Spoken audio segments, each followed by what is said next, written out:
Hello बच्चों, the Mansa coaching classes YouTube channel पर हम आपका हार्दिक स्वागत करते हैं। आज देखो, मैं आप लोगों को बच्चे अक्सर ये पूछते हैं, सर हमारा मैथ कमजोर है और मैथ में स्पीड कैसे बढ़ाएं। तो देखो, मैं कमजोर छात्र मैथ स्ट्रॉन्ग कैसे करें।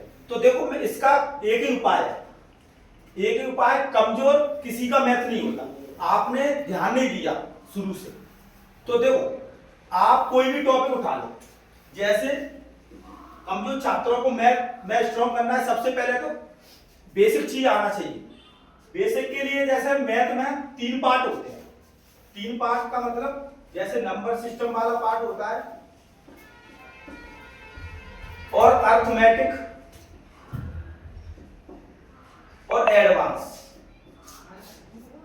अगर वास्तव में एक्चुअल में बच्चा कमजोर है तो उसको नंबर सिस्टम से स्टार्ट करना चाहिए। नंबर सिस्टम में मतलब कैलकुलेशन वाला पार्ट आना चाहिए और एलसीएम एचसीएफ, ये बेसिक चीज होती है, ये जरूरी है आना। और देखो, आपको अगर ये भी थोड़ा बहुत कमजोर है तो इसके लिए आपको कक्षा 6 से 10th तक की एनसीईआरटी बुक लगाना चाहिए घर पे। एक्स्ट्रा एफर्ट लगाना जरूरी है, तभी आपका मैथ सुधर सकता है। और कमजोर किसी का मैथ नहीं है, आपने बचपन में ध्यान नहीं दिया, इसलिए थोड़ा बहुत कमजोर हो सकता है। अगर तैयारी करना चाह रहे हैं तो मैथ का कोई भी टॉपिक उठा लो, शुरू से लगाना स्टार्ट करो उसको और बढ़िया तरीके से पढ़ो। अब देखो, अब 3 पार्ट होते हैं मैथ। अब आप लोग कहते हैं सर मैथ में स्पीड कैसे बढ़े। तो स्पीड बढ़ने का एक ही तरीका है। देखो, मैं आप लोगों को बता दूं, 4 चीज आना चाहिए मैथ में। 4 चीज। सबसे पहले 30 तक टेबल या पहाड़े, और 40 तक वर्ग या स्क्वायर, और 20 तक घन, और ट्रिपलेट यानी पाइथागोरस ट्रिपलेट बोलते हैं।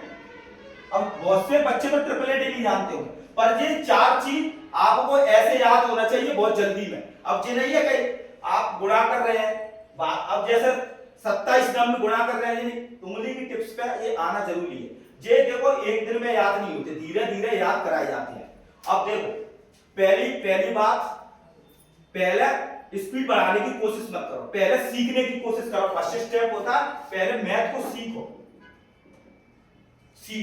अब देखो, सीखने में आप लोगों को खुद से भी सीख सकते हैं और कोचिंग पे भी सीख सकते हैं। और कोचिंग में सीख रहे हैं तो देखो, सीखने का ऐसे तरीके होते हैं कि आपके मेथड अच्छे होने चाहिए। तो देखो, ये तो हर हालत में 4 चीज तो आना चाहिए। देखो, पाइथागोरस प्रमेय के बारे में बताऊं, ट्रिपलेट के बारे में। ट्रिपलेट कुछ नहीं होती है, जैसे इसको अपन बोलते हैं आधार बोलते हैं, इसको कर्ण बोलते हैं, इसको लघु बोलते हैं। तो ये 5 4 3, इसका मतलब हो गया ये दोनों भुजाओं का स्क्वायर करेंगे तो कर्ण के स्क्वायर की भुजा के स्क्वायर के बराबर होती है ट्रिपलेट, क्योंकि ये बहुत जरूरत पड़ती है मैथ में। तो ये 4 चीज आपको हर हालत में आना ही चाहिए। अब देखो, हमारे यहाँ कोचिंग पे हमने ऐसे मेथड बनाए हैं, अगर वास्तव में ये मेथड सीख गए तो गणित में स्पीड बढ़ जाएगी तुम्हारी और कॉन्फिडेंस आ जाएगा 100%। देखो, 7 चीज है बस ओनली गणित में, 4 चीजें और 7 मेथड है। देखो, 7 मेथड कौन कौन से हैं? तुलना करने पर आधारित, दूसरा पूरे ग्रुप पर आधारित, तीसरा शेष ग्रुप पर आधारित,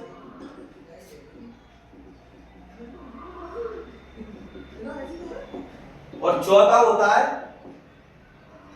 बैलेंस करने पर आधारित,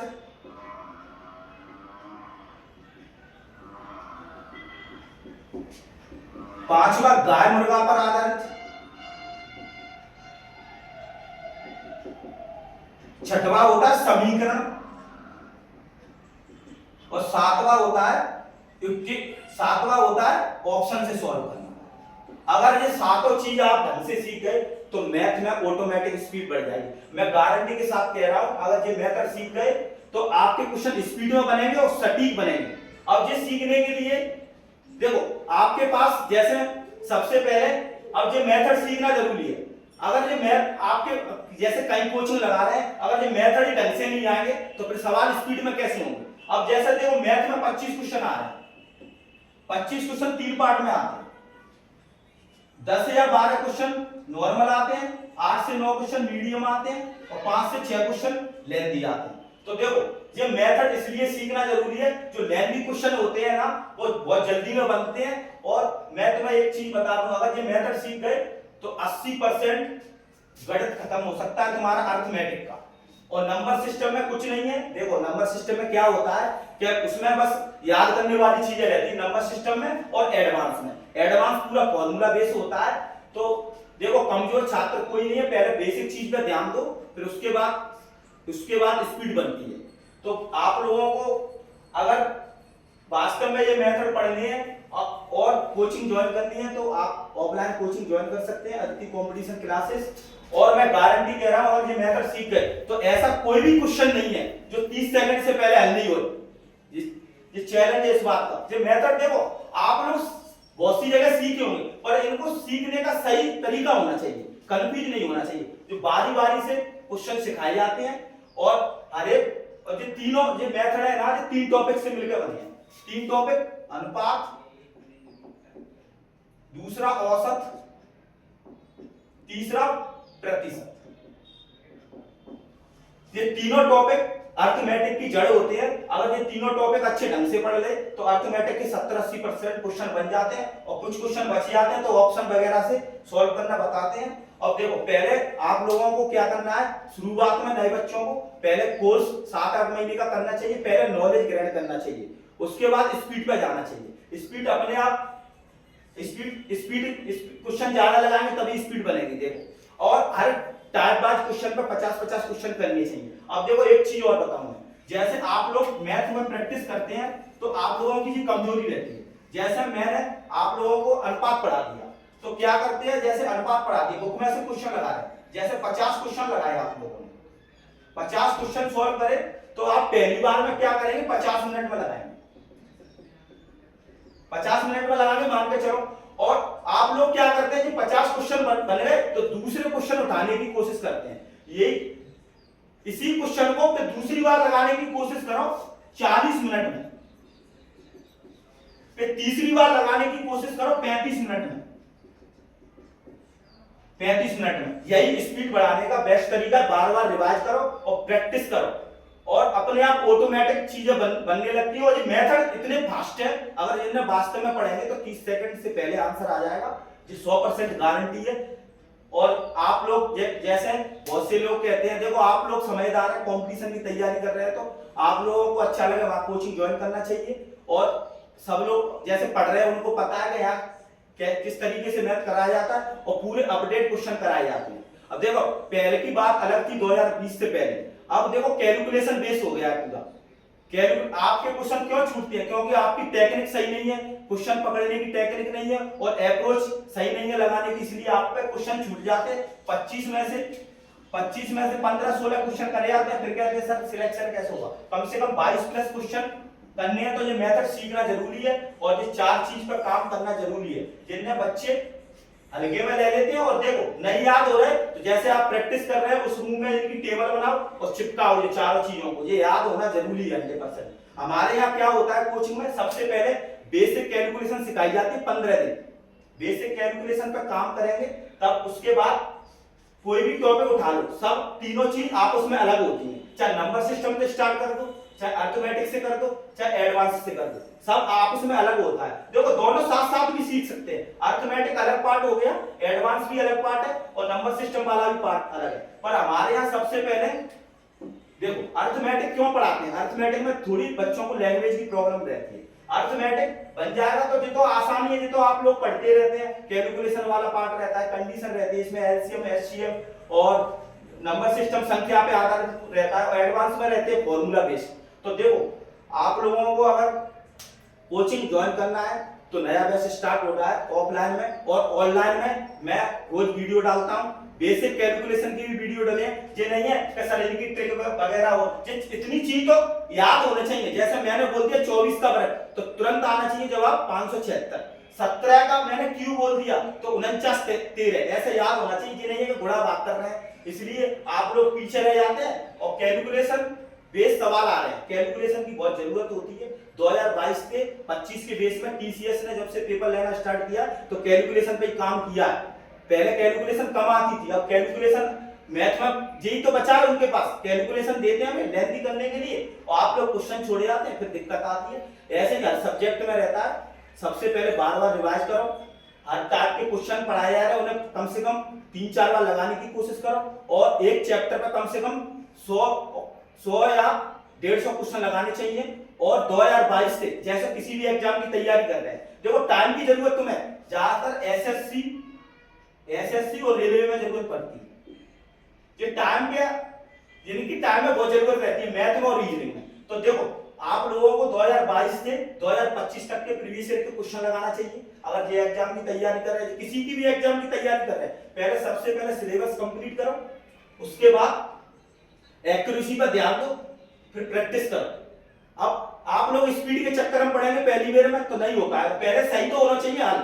अब देखो स्पीड के आप किसी एग्जाम 25 क्वेश्चन आ रहे हैं, आप टिक लगा दो स्पीड में, गलत ही होगा तो मतलब क्या है। इसलिए पहले आप नॉलेज ग्रहण करो, सीखो, उसके बाद स्पीड पर काम करना चाहिए। स्पीड अपने आप आती है ऑटोमेटिक, जब क्वेश्चन ज्यादा प्रैक्टिस करेंगे तब। बिना पहने तुम कम से कम 30 या 40% क्वेश्चन हल कर सकते हैं। जो नॉर्मल क्वेश्चन आते हैं ना 10 से 12 25 में से, वे बिना पहने हल हो जाते हैं अगर इतनी एक्यूरेसी बनेगी तुम्हारी तो, जब ज्यादा प्रैक्टिस होगी तब। और बच्चों ने किया है, सिलेक्शन ले चुके हैं। तो मैं आपसे यही कह रहा हूं, देखो मैथ में स्पीड बढ़ाने का एक ही तरीका है और कमजोर छात्रों से ये कह रहा हूं कि बेसिक चीज पे ध्यान दो। कक्षा 6 से 10 तक लगाना स्टार्ट कर दो, जिसकी बेसिक कमजोर है तो कोई बुराई वाली बात थोड़ी है। छुपाएंगे तो दिक्कत आएगी, इसलिए कोई दिक्कत नहीं है, पढ़ने में घर पे लगाना स्टार्ट कर दो। और हमारे यहाँ कोचिंग लगाएंगे तो हम बेसिक कैलकुलेशन से स्टार्ट करते हैं। और मैथ में स्पीड बढ़ाने का यही तरीका है, बार बार रिवाइज करो, हर टॉपिक पर 40 या 50 क्वेश्चन लगाओ और एक बुक लगाओ, कोई भी लगाओ, सीमित बुक होना चाहिए। ये नहीं है कि आपके पास 3 या 4 बुक हो, बार बार एक ही बुक को 10 या 15 बार लगाने की कोशिश करो, अपने आप ऑटोमेटिक स्पीड बढ़ेगी। और बस यही है, बस कमजोर कोई नहीं है, मेहनत करते रहो, 100% सफलता मिलती है। और बस यही कहना चाह रहा हूँ, अगर कोचिंग ज्वाइन कर ली है ऑफलाइन तो अल्टी कॉम्पिटिशन क्लासेस मिलेरिया रोड पर, और ऑनलाइन वीडियो देखना चाहते हैं तो the Manisha coaching classes YouTube channel को सब्सक्राइब करो, डेली वीडियो आ रहे हैं। अनुपात चैप्टर खत्म हो गया और जी मैं गारंटी कह रहा हूं, अगर मैंने यहाँ लकीर खींच दी तो इससे बाहर सवाल नहीं जाएगा। हर टाइप के सवाल कवर होंगे 2022 से 2025 तक के अपडेट क्वेश्चन। ये नहीं कि 2013 और 12 के पढ़ा रहे हो, नॉर्मल कैलकुलेशन आती थी, अब कैलकुलेशन पर काम कर दिया है टीसीएस ने, इसलिए ये चीजें आपको आना जरूरी है। अगर जो पढ़ रहे हैं उनको मालूम है, बाहर की दुनिया से मतलब नहीं रखो। जो बाहर तो कुछ भी कह सकते हैं, ऐसा पढ़ाता है वैसा पढ़ाता है। हमेशा 3 चीज हर एक के माइंड में होती है। देखो 3 चीज सबके अंदर होती है, पर स्टूडेंट को ये चीजें कम करने की कोशिश करना चाहिए। देखो शिकायत करते हैं हमेशा, दूसरा आलोचना करते हैं, तीसरा तुलना करते हैं। ये चीजें सबके अंदर रहती है, पर इनको कम करने की कोशिश करो। शिकायत का मतलब होता है कि हमारे पास ये सुविधा नहीं थी, वो नहीं थी, तो ये शिकायत नहीं होना चाहिए। कंपटीशन की दुनिया में आए तो ये शिकायत छोड़ो। आलोचना ये करते रहते हैं कि ये ऐसा पढ़ाता है, ये वैसा पढ़ाता है, सब अच्छा पढ़ाते हैं, बस आपकी समझ में आए वहां कोचिंग ज्वाइन करना चाहिए। पर जी देखो पहले अपने आप पे विश्वास होना चाहिए और ट्रेनर पे विश्वास होना चाहिए, तो उस किस तरीके के मेथड है उसके आप पढ़ रहे हैं। मतलब देखो नॉर्मल एग्जाम में तो आप हो सकते हैं, टाइम का इशू नहीं रहता। जब एसएससी और रेलवे की और बैंक की तैयारी करते हैं तो टाइम का इशू बहुत रहता है। और तुलना ये मत करो कि ये इतना इंटेलिजेंट है, हम क्यों नहीं बन पाए, वो अपनी मेहनत से बना है। तो देखो ये तीनों चीजें कम करने की कोशिश करो, बस मैं आपसे यही कह रहा हूँ। देखो किसी के बहकावे में मत आओ आप, अगर आपको अच्छा लगता है तो कोचिंग ज्वाइन करो, पढ़ के देखेंगे तब मालूम पड़ता है। ऐसे किसी ने कह दिया ये ऐसा पढ़ा रहा है वैसा पढ़ा रहा है, उससे कुछ नहीं होता। जो पढ़ रहे हैं और सिलेक्शन ले चुके हैं उनसे पूछो, जो प्रेजेंट में पढ़ रहे हैं उनसे पूछो, बस यही है। अगर आपको वीडियो अच्छा लगता हो तो लाइक एंड शेयर करो और चैनल को सब्सक्राइब कर लो। यही है, थैंक यू।